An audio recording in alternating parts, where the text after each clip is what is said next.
Halo teman-teman semuanya, selamat datang kembali di channel Caravelle.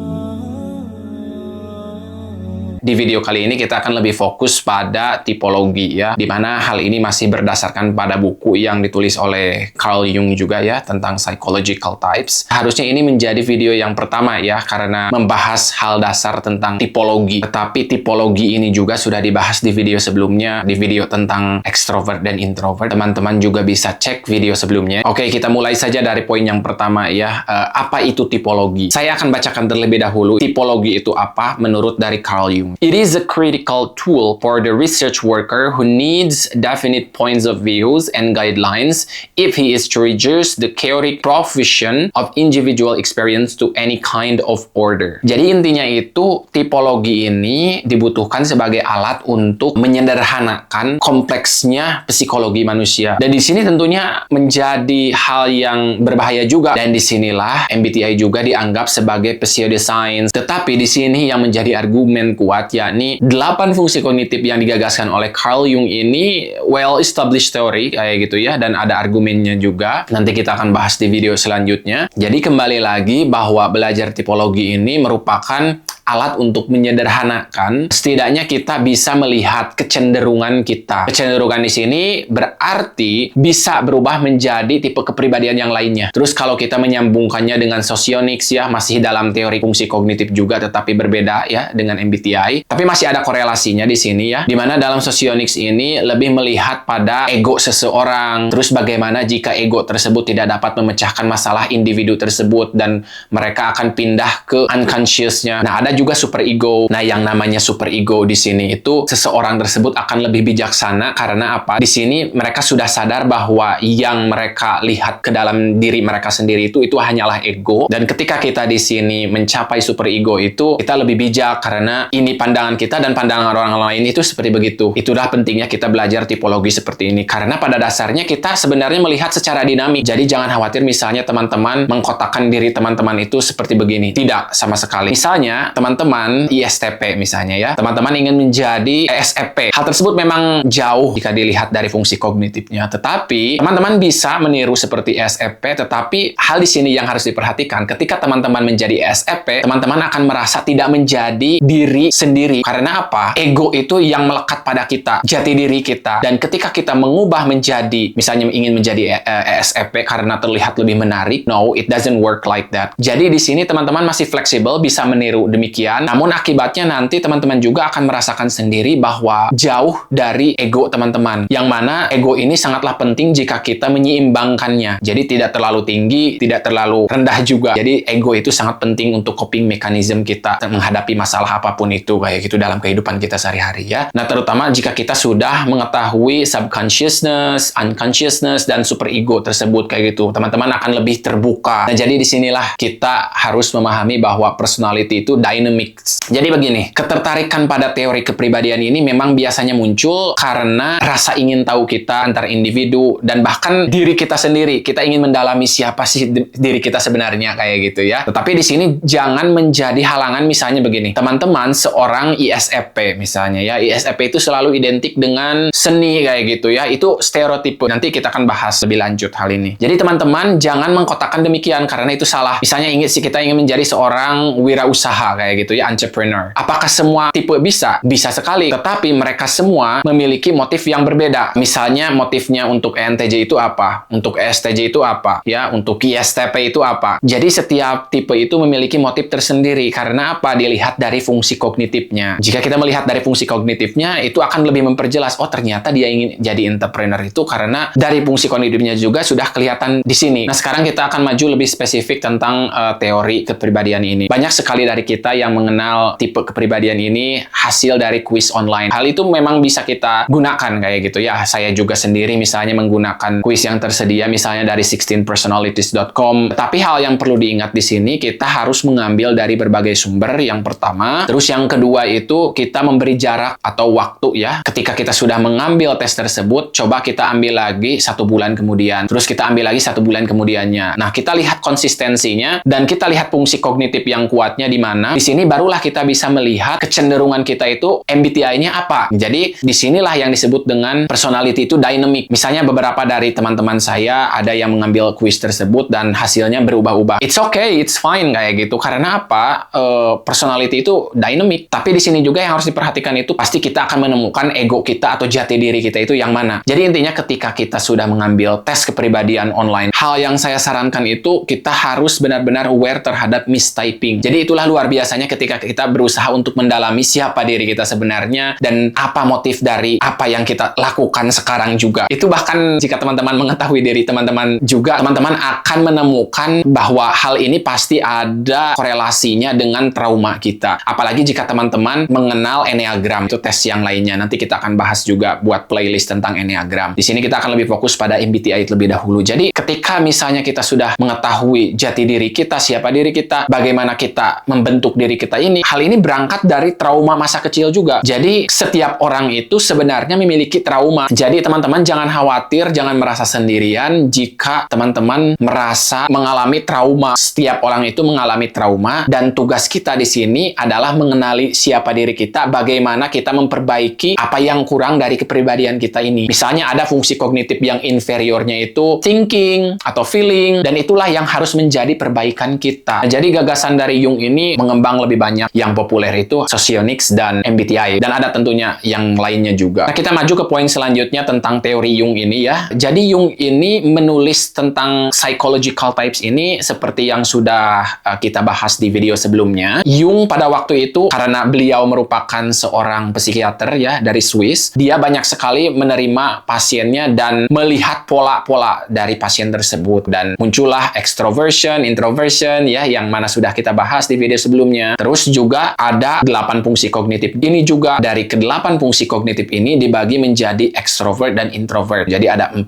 extrovert dan ada 4 introvert. Di sini tentunya ada hubungannya juga dengan psikologi analitik, di mana ranah ini memahami perkembangan psikologis individu dengan alam bawah sadarnya. Jadi seperti yang tadi misalnya kita mencoba untuk mengetahui ini ternyata ego kita. Ranah ego kita itu menggunakan fungsi kognitif seperti ini. Sementara jika kita menggunakan 8 fungsi kognitif yang berlawanan, misalnya kita akan berada dalam ranah unconsciousness, atau kita menemukan kebahagiaan dari ranah subconsciousness kita. Nah, disinilah ide dari Jung ini melahirkan banyak teori psikologi modern. Jadi teori dari Jung ini tentang fungsi kognitif itu well established. Namun yang harus kita hati-hatinya itu ketika kita mengkotak-kotakan. Karena ketika kita mengkotak-kotakan, kita membatasi diri kita. Nah, ini yang tidak boleh. Karena jika ego kita sebagai ISFP misalnya ya, kita tidak bisa menjadi yang lain. No, itu salah sekali. Ketika kita tidak bisa mengatasi sesuatu, ranah unconsciousness kita akan mengambil alihnya. Nah, di sini sekarang kita lanjut ke poin yang sangat menarik sekali, yaitu prinsip dasar dari kognisi dan perilaku ya. Nah, yang dimaksud dengan kognisi di sini yaitu proses mental ya, memahami, menilai, membuat keputusan, itu namanya kognisi. Jadi belum dimanifestasikan dalam bentuk perilaku. Jadi yang dimaksud dengan perilaku di sini tindakan yang terlihat dari hasil kognisi itu. Nah, jadi yang bisa kita simpulkan di sini, ketika kita melakukan sesuatu atau ketika seseorang melakukan sesuatu, itu berangkat dari fungsi kognitifnya. Misalnya tadi seseorang ingin menjadi entrepreneur. Setiap tipe ketika ingin menjadi entrepreneur pasti memiliki motif yang berbeda-beda. Pola yang bisa kita lihat di sini dari fungsi kognitifnya juga salah satunya. Jadi ada shared understanding-nya, tapi ada hal-hal yang uniknya juga karena setiap individu itu kompleks. Nah, itu yang harus kita ketahui juga ya. Nah, lebih spesifiknya kita misalnya di sini ada teman-teman kita yang tipenya itu ESFP dan ESFJ. Kedua teman-teman kita ini sangatlah ramah, tapi ramahnya mereka itu berbeda motifnya. Dan bahkan ketika kita melihat dari 16 personalities ini, semuanya itu ramah, tetapi motifnya itu berbeda-beda karena dilihat dari fungsi kognitifnya. Nah, itu yang harus kita perhatikan. Jadi intinya begini,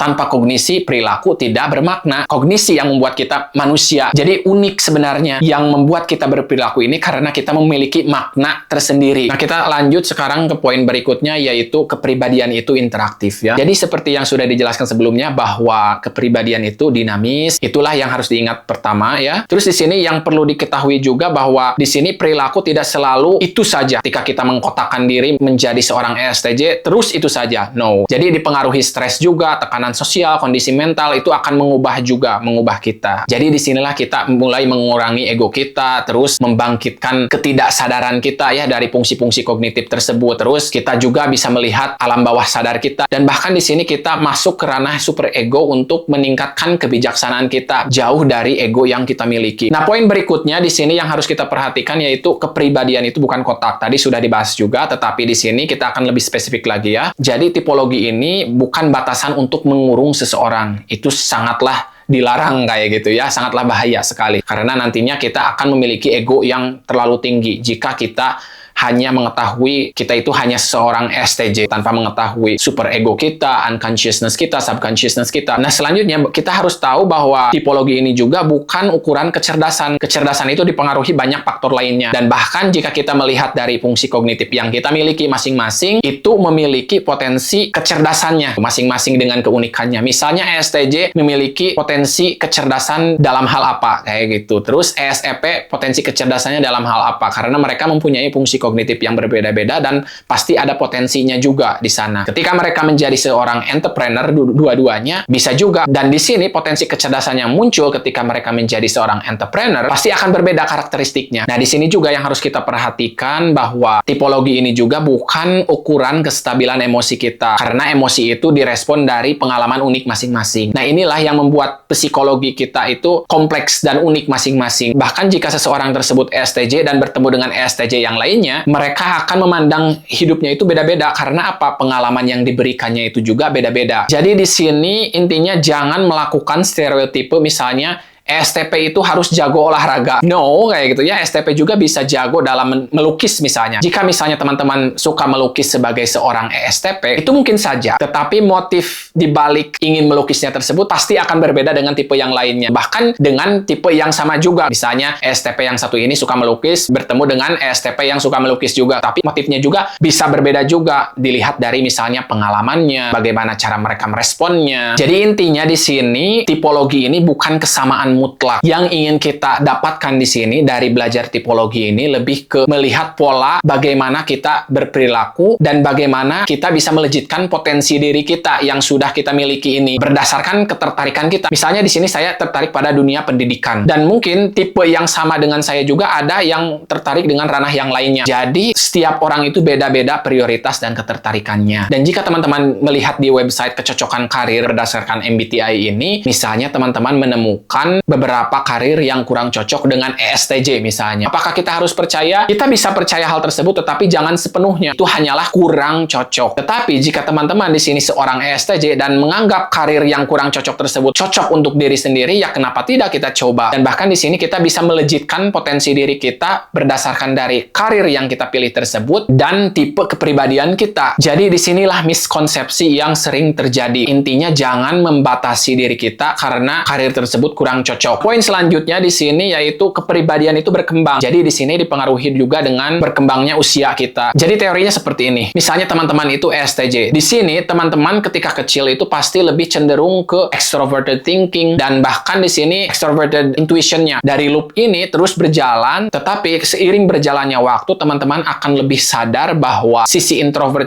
juga akan lebih muncul di sini. Jadi di sini misalnya untuk ESTJ ini ketika mereka terbiasa dengan loop TE dan NE karena sisi ekstrovertnya yang tidak begitu seimbang, mereka belajar menyeimbangkan seiring berjalannya waktu, bertambahnya usia. Tetapi di sini lebih ke kematangan dalam berpikir. Misalnya jika ESTJ tersebut matang dalam berpikir, bahkan bisa ketika mereka masih 9 tahun atau 10 tahun. Karena orang yang usianya lebih tinggi itu tidak menjamin kematangan berpikirnya. Justru orang yang 10 tahun, mereka bisa lebih matang dalam berpikir karena mereka tahu bagaimana mereka harus menyeimbangkan kognitif mereka. Di sini misalnya TE dan NE-nya itu sudah diseimbangkan oleh SI. Nanti kita akan bahas tentang fungsi kognitif ini di video selanjutnya. Jadi seiring berjalannya waktu kita belajar untuk mengembangkan kepribadian kita yang lainnya dari sisi introvertnya kalau extrovert. Begitu juga sebaliknya kalau misalnya kita introvert, pasti suatu saat kita akan menambahkan sisi extrovertnya. Apakah teman-teman pernah melihat seperti begini? Misalnya teman-teman melihat seseorang tersebut ketika kecilnya itu sangat aktif sekali ya dan terlihat memang extrovert dan Dan ketika mereka beranjak dewasa, sisi ekstrovertnya itu seolah-olah berkurang dan bahkan terlihat menjadi introvert. Nah, disinilah mereka mulai bertambah matang dalam berpikirnya. Karena apa? Sisi introvertnya itu sudah mereka kembangkan di sana. Dan disinilah Jung juga membagi dari 8 fungsi kognitif tersebut, ada yang ekstrovert dan introvert, dan itu kita miliki semuanya dalam diri kita. Ada sisi ekstrovertnya dan ada sisi introvertnya. Dan tentunya pasti ada yang dominannya dan yang paling kurangnya. Jadi untuk mempermudah seperti ini ya, tujuan perkembangan tipe ini yaitu untuk meningkatkan kesadaran diri kita, membuat keputusan itu lebih baik. Misalnya seorang NTJ dengan TESE loop-nya, mereka selalu produktif dan take action, dan itu bagus. Tetapi ketika mereka menambahkan NI ya di sini, NI ya dalam bahasa Indonesianya, mereka akan menemukan makna dari apa yang mereka lakukan tersebut. Jadi pentingnya memasukkan fungsi kognitif introvert untuk menyeimbangkan loop-nya ini. Jadi kesimpulannya seperti ini ya, fungsi kognitif itu bisa dipakai secara sadar ataupun tidak sadar. Kalau misalnya secara sadar di sini kita berarti paham motivasi diri, terus mengoreksi apa yang kurangnya. Nah, disinilah yang pentingnya kalau kita sadar terhadap fungsi kognitif tersebut. Tetapi di sini juga kita tidak sepenuhnya sadar menggunakan fungsi kognitif ini, apalagi ketika kita dihadapkan dengan sesuatu yang baru. Nah, itu salah satu contohnya kayak gitu ya. Jadi bisa dilakukan secara tidak sadar juga ya. Jadi kita harus lebih kritis apa yang dilakukan oleh orang tersebut, hasil dari kognitifnya masing-masing kayak gitu, dan tentunya berbeda-beda. So that's all for today's video, dan jangan lupa juga support this channel, and bye for now. Have a good one.